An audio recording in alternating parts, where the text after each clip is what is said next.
이번 시간은 이제 네트워크 QoS 계속해서 폴리싱하고 쉐이핑에 대한 내용을 설명을 드리도록 하겠습니다. 요걸 왜 먼저 설명을 드리냐? 이 디바이스가 실제 이제 어떤 트래픽을 처리하는 방식의 차이가 있어요. 기능적으로도. 그래서 폴리싱하고 쉐이핑을 한다는 뜻은 어떤 트래픽을 밴드위스를 이제 제한한다거나 밴드위스 기준이죠. 레이트 기준이라고 말씀드리면 될 것 같은데요. 폴리싱은 결론부터 말씀을 드리면 그냥 바로 트래픽을 어떤 지정한 이제 그 레이트가 넘어가면 바로 그냥 다 드랍을 시켜버린다라고 이해하시면 될 것 같고요.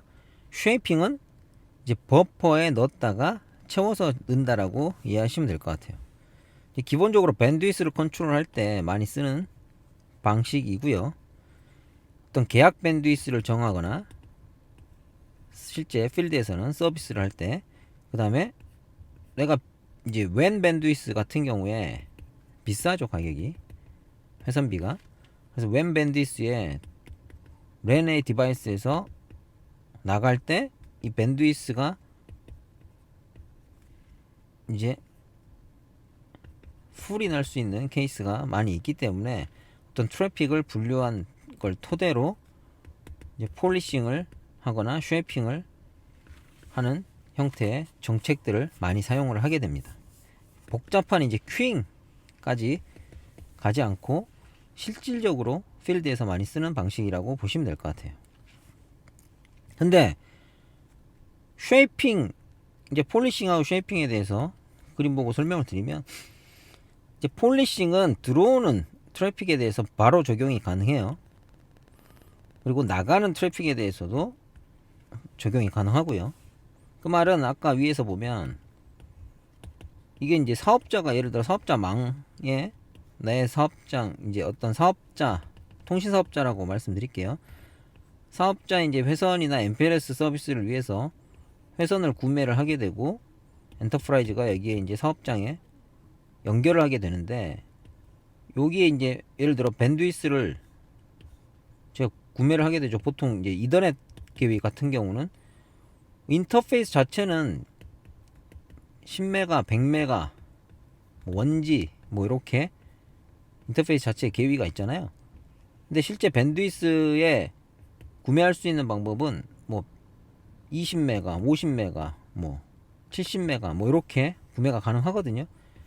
그 밴드위스를 어떻게 사업자가 계약, 이 인터페이스는 100메가를 구성을 했지만, 아니 100메가나 아니면 광 같은 경우는 원지를 구성을 했지만, 실제로 내가 서비스를 해주는 밴드위스는 뭐 50메가 계약이다 라고 하면 50메가 BPS만 서비스를 해줘야 되겠죠. 사업자 입장에 요구사항도 있을 거고요. 그리고 내가 50메가를 고객 입장에서는 구매를 했는데, 실제 여기에 데이터들을 주고받는 애들이 뭐 중요한 데이터도 있고 비업무용 데이터도 많이 있을 거예요. 그런 트래픽들에 대해서는 내가 제한을 하고, 특정 기업이 쓰는 어플리케이션에 대해서는 먼저 우선순위를, 밴드위스를 보장을 해야 되겠다라는 형태로 사용을 한다라고 하면 여기에 아웃이나 여기에 인해서 적용을 할 거고요. 그리고 이 사업자 같은 경우는 내가 50메가만 팔아야 되기 때문에 50메가에 대한 인으로 보통 적용을 하게 됩니다. 근데 쉐이핑을 하냐 폴리싱을 하냐의 차이를 보면, 가장 큰 차이가 버퍼링을 하냐 마냐 라고 이해하시면 될 것 같아요. 그래서 폴리싱 같은 경우는 트래픽이 이렇게 올라간다, 특정한 계약 밴드위스나 특정한 어떤 CIR을 넘어선다라고 하면 바로 잘라버리죠. 예. 그래서 드랍이 생기고요. TCP 같은 경우에 어떤 상황이 발생을 하겠어요? TCP 같은 경우는 리트랜스미션이 발생할 수밖에 없겠죠. 예. 그리고 이제 TCP의 성능상에서는 앞 시간에 설명을 드렸지만 윈도우 사이즈가 떨어지면서 다시 이렇게 전송이 돼야 되기 때문에 TCP 스루풋 관점에서 이슈가 발생을 하겠죠. 그런 특징이 있고요. 그 다음에 쉐이핑 같은 경우는 이제 아웃고잉 인터페이스에서 적용을 할 수가 있어요. 왜냐하면 버퍼를 이 장비가 써서 처리를 하는 개념이기 때문에, 버퍼라는 거는 말 그대로 피지컬 메모리에다 넣어놓고 있다가 컨제션이 풀리면 또 보내주고 떨어지면 보내주고 요런 형태라고 보시면 될 것 같아요. 그래서 트래픽의 레이시 이렇게 쭉 일정해진다라는 특징이 있고요. 또 하나 TCP 같은 경우에 스루풋 관점에서는 드랍이 좀 덜하니까 실제 응용의 TCP 스루풋은 얘보다는 높겠죠. 근데 문제가 뭐냐, 무조건 좋은 게 아니고요. 어떤 지연이 이 어떤 엔드-투-엔드 어플리케이션 입장에서는 패킷의 지연이 발생할 수밖에 없잖아요. 패킷의 지연이 일정치는 않을 거잖아. 늦게 들어오고 어떨 때는 빨리 들어가고, 그걸 뭐라 그랬죠? 딜레이에 대한 편차가 발생할 수밖에 없잖아요. 그 말은 보이스, 이 딜레이의 편차, 지터라고 하죠. 지터에 민감한 트래픽들, 보이스라든지 비디오라든지 이런 부분들에서는 오히려 품질의 저하가 발생할 수가 있다라고 이해하시면 될 것 같아요. 그래서 이제 통신사업자들은 실질적으로 폴리싱을 많이 써요.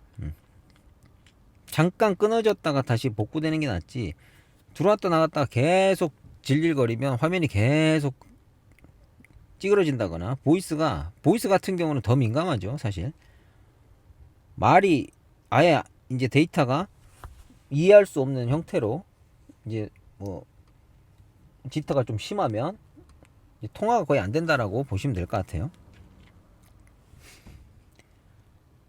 그렇고 실제 이런 방식들이 어떤 식으로 처리를 되냐, 폴리시가 적용될 때 이건 참고적으로 이해하고 계시면 될 것 같아요. 이제 토큰 버킷이라는 방식인데, 이건 뭐 네트워크에서만 쓰는 방식은 아니고요. 어떤 데이터를 처리할 때 뭐 그 관점에서 뭐 상식적으로 이해하고 계시면 될 것 같아요. 이 폴리시를 적용을 하게 되면 이 폴리싱이나 쉐이핑을 일정한 수의 토큰이 계속 이 컨피그한 어떤 레이트에서 계속 들어온다라고 생각하시면 될 것 같고요. 데이터가 이렇게 들어올 때 이 토큰하고 매핑이 된 데이터만 처리가 된다라고 보시면 될 것 같아요. 그래서 만약에 토큰은 계속 이렇게 일정한 속도로 들어오고 있는데 데이터가 더 크게 들어온다라고 하면 이제 드랍이 발생을 하겠죠. 이게 디스카드가 발생하는 조건이 될 수 있고요. 폴리시에서는 오른쪽에 설명을 드리지만, 얘는 익시드 트래픽에 대해서 어떻게 할 수 있다? 드랍을 한다거나, 커밋된 트래픽들은 트랜스미션을 할 거고요. 드랍을 한다거나 아니면 재마킹을 할 수 있는 옵션을 가질 수가 있어요. 버킷을 이제 하나 더 쓴다라고 하거나 뭐 이럴 수가 있겠죠. 그렇게 처리가 되고요. 버퍼가 이제 얘 같은 경우는 쉐이핑 같은 쉐이퍼가 이제 동작을 한다라고 보면 일정 기간 동안 버퍼를 또 집어넣어서 이제 이 가지고 있다가 그 메모리에 있는 걸 순차적으로 내보내는 형태이기 때문에 그 관점에서는 이제 실질적으로 쉐이핑은 이렇게 이제 떨어질 때 유지가 되는 형태라고 보시면 될 것 같아요. 그게 가장 큰 차이고요. 참고적으로 알고 계시면 될 것 같아요. 그래서 무조건 쉐이핑을 쓰는 게 좋다, 이건 아니다. 뭐 특히 요즘 같은 경우는 보이스나 비디오 상의 트래픽들이 많기 때문에, 그리고 필드에서 많이 쓰는 방식이다. 여기까지 설명을 드리고요. 다음 시간에는 이제 컨제션 매니지먼트 하고 이제 어보이던스에 대한 특징에 대해서 설명을 드리도록 하겠습니다. 감사합니다.